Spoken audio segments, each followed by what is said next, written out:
శేఖర్ రెడ్డి గారు. శేఖర్ రెడ్డి గారు చాలా సంతోషంగా ఉంది, ఎందుకంటే వారు చెప్పాలనుకునే వెంకటేష్ గారు చెప్పేశారు కాబట్టి. లేదు బలవారండి, నాకు ఒకటి అర్థం కావట్లేదండి. ఈ మధ్య కాలంలో జనసేన పార్టీ గురించి వ్యతిరేకంగా మాట్లాడితే ఏదో వైఎస్ఆర్సీపీ వాళ్ళు వెనక నుండి స్పాన్సర్ చేస్తున్నారు అన్నట్టుగా మాట్లాడడం మంచి పద్ధతి కాదు. అది తప్పులేండి, ఆ మాటలు తప్పు. అవి విజయ్ కిరణ్ గారు రాజకీయాల్లో ఉన్నారు, రాజకీయాల్లో ఉన్నప్పుడు ఎట్లా మాట్లాడాలని మనం నేర్చుకోవాలి. ఆ మాట్లాడలేదు అంటే మీకు అక్కడ అవకాశం ఉంటుందేమో మీ నాయకత్వానికి అనే మాట. మీరు వెళ్ళి జగన్ గారికి చెప్పుకోండి అనే మాట అన్నారండి. ఆవిడ మా పార్టీలో ఉన్నారా? ఆవిడ మా పార్టీలో, నేను పార్టీ అధికార ప్రతినిధి, నాకే ఆవిడ తెలియదు ఇంతవరకు. మా నాయకులతో ఏం టచ్ ఉంటుంది? ఆవిడ ఒక విషయం మీద రాజశేఖర రెడ్డి గారి బొమ్మ వేసుకుని ఉండే ఛానల్స్ లో ఎవ్రీడే వెళ్ళి గంటలు ప్రెస్ మీట్లు పెట్టరు కదా, ప్రతినిత్యం దాని గురించి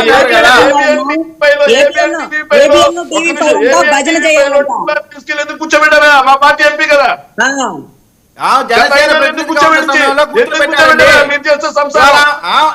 జనసేన ప్రతినిధిగా మాట్లాడలేదు కదా అన్న.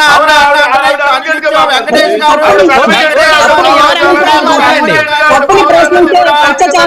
గారు గారిని బలహీనపరిచేటువంటి ప్రయత్నంలో భాగంగా ఉన్నటువంటి వాళ్ళలో జాయిన్ అయింది. మాజీ అధికార ప్రతినిధి జనసేన పార్టీ కదా. ఓకే, మాజీలు పనిచేయండి, ఓన్లీ ప్రజెంట్ మాత్రమే మాట్లాడే పరిస్థితి.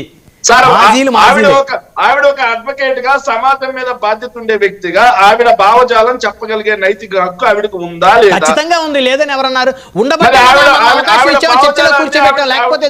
ఉన్నటువంటి నైతిక హక్కుని క్వశ్చన్ చేసే రైట్ మనకుందా? ఇక్కడ శేఖర్ రెడ్డి గారు ప్రజా జీవితంలోకి వచ్చిన తర్వాత మనం మాట్లాడటం మొదలు పెట్టిన తర్వాత ఆరోపణలు, ఇప్పుడు రజనీ గారిని 160 మంది పొగుడుతూ ఉంటే 40 మంది ఖచ్చితంగా వ్యతిరేకిస్తారు. అవి తీసుకోగలిగినప్పుడే వారు పబ్లిక్ లైఫ్ లో మాట్లాడాలి. సరే సబ్జెక్ట్ డివియేట్ అవుతుంది ఒక విషయం అండి. ఏదైతే జగన్మోహన్ రెడ్డి గారి గురించి ఆయన మాట్లాడుతూ కరుణాకర్ రెడ్డి గారి గురించి కూడా మాట్లాడారు. కరుణాకర్ రెడ్డి గారు క్రిస్టియన్ సాంప్రదాయంలో సరిగా ఆ సభ ఎక్కడి వరకు వెళ్ళిందంటే సార్ మనం 2 విషయాలు మాట్లాడతాం. సో లడ్డు అనే విషయం పక్కకి వెళ్ళిపోతుంది సార్. కరుణాకర్ రెడ్డి గారి మతం గురించి సార్, కరుణాకర్ రెడ్డి గారు తన కూతుర్ని క్రిస్టియన్స్ కి ఇచ్చారు సార్. మరి కరుణాకర్ రెడ్డి గారి కూతుర్ని క్రిస్టియన్స్ కి ఇస్తే ఆయన క్రిస్టియన్ అయిపోయాడు సార్. కానీ మళ్ళీ ఆయన హిందూ సాంప్రదాయంలో పెళ్లి చేశాడు సార్. ఆయన వాళ్ళు మాత్రం క్రిస్టియన్ సాంప్రదాయంలో చేసుకున్నారు, అందరం చూసాం. ఈయన మ్యారేజ్ చేశారు, వాళ్ళు రిసెప్షన్ చేసుకున్నారు సార్. మన ఇంటి ఆడబిడ్డని వేరే వాళ్ళకి ఇస్తే వాళ్ళు మనం అయిపోయామంట సార్. అంటే వాళ్ళు ఏ కులం అయితే ఆ కులమే, వాళ్ళది ఏ మతం అయితే ఆ మతమే అనేది మన భారతదేశంలో పాటించేటువంటి నియమాలు. మన పెద్దలు మనకి చెప్పింది అదే. అది కాదు సార్, మన ఇంటి ఆడబిడ్డని వేరే వాళ్ళ ఇంటికి ఇస్తే వాళ్ళ మతం మన మతం అయితా అవదుగా. మరి అలా అయ్యే పాట అయితే మరి పవన్ కళ్యాణ్ గారు ఇద్దరు హిందూ భార్యలు విడాకులు ఇచ్చి క్రిస్టియన్ భార్యను తెచ్చుకున్నాడు కదా, ఆయన కూడా క్రైస్తవుడేనా? అలా మేము అడగాలి. తిరుమల వెళ్ళినప్పుడు పవన్ కళ్యాణ్ గారి భార్య నమ్ముతున్నా అని చెప్పి సంతకం పెట్టి వెళ్ళారు, declaration.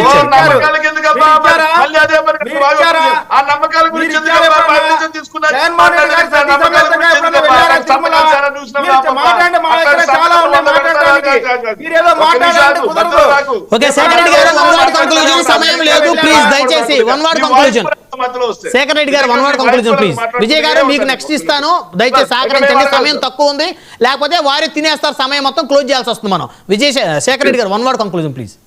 Sir 1 word conclusion sir. ఇంకో విషయం మాట్లాడుతూ ఏదైతే తిరుమల తిరుపతి వెంకటేశ్వర స్వామి యొక్క సెట్ వేసుకున్నారు అన్నారు సార్. సార్ నేను ఫక్తు హైందవుని సార్, కరడు కట్టిన హైందవుని సార్. మళ్ళీ చెప్తా ఉన్నాను నేను సార్, నేను ప్రతి సంవత్సరం అయ్యప్ప మాల వేసుకుంటాను సార్.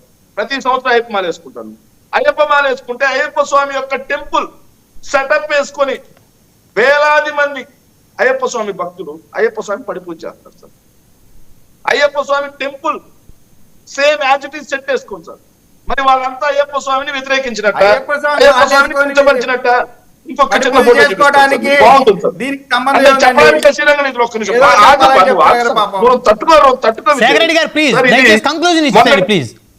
సార్. ఇది మొన్న శివరాత్రి సందర్భంగా చంద్రబాబు నాయుడు గారు సెట్ వేసింది సార్. ఎక్కడ? మహాన్యూస్ సెట్. సార్ మరి వీళ్ళు శివరాత్రి సందర్భంగా డైరెక్ట్ గా కైలాసం వెళ్ళి శివుని ప్రార్థించాలి కదా. మీరు మా హిందూ ధర్మాన్ని బాగా దెబ్బతీస్తున్నారు సార్ వీళ్ళు.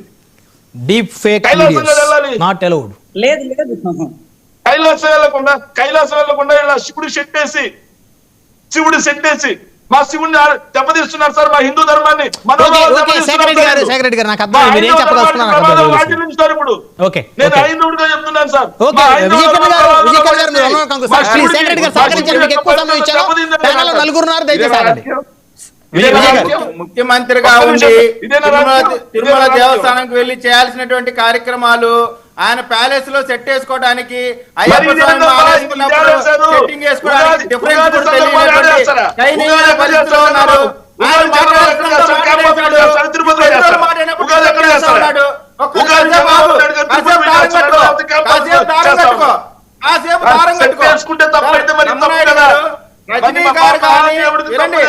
శేఖర్ రెడ్డి గారు కాకండి ప్లీజ్. ఓకే, మీరు అడిగారు కదా, వారు సమాధానం చెప్పండి. సమాధానం చెప్పినప్పుడు వినేటువంటి ఉండాలి దయచేసి.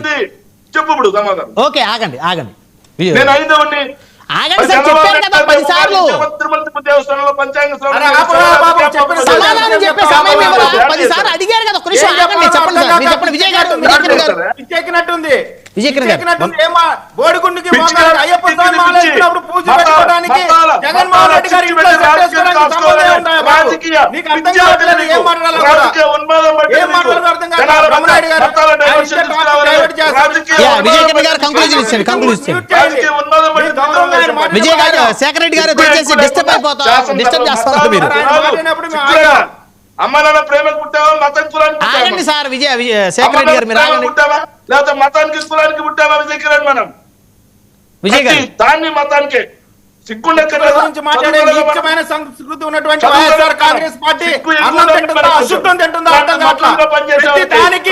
ప్రతి దానికి అన్యాయంగా అక్రమంగా మాట్లాడే మీలాంటి నీచమైన మనస్తత్వం ఉన్నటువంటి వాళ్ళని నాకు తెలిసి ఈ భారతదేశంలో ఏ రాజకీయ పార్టీ వాడు పుట్టుకల గురించి ఈ విధమైన మాట్లాడు.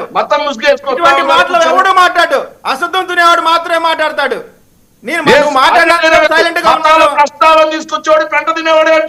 సార్ దయచేసి ఇద్దరు ఆగాలి. Rajani garu one word conclusion please. మీ ఇద్దరు దయచేసి ఇద్దరు ఆగాలి సార్, సమయం లేదు. Rajani garu one word conclusion please. Shekhar Reddy garu ఆగండి సార్, కరెక్ట్ కాదు ఇది. డిస్టర్బ్ మాట్లాడి శేఖర్ రెడ్డి గారు 20 నిమిషాలు సమయం తిన్నారు మీరు. 20 నిమిషాలు మాట్లాడారు.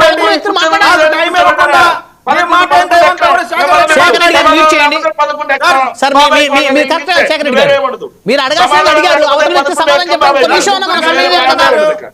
బ్రహ్మనాయుడు గారు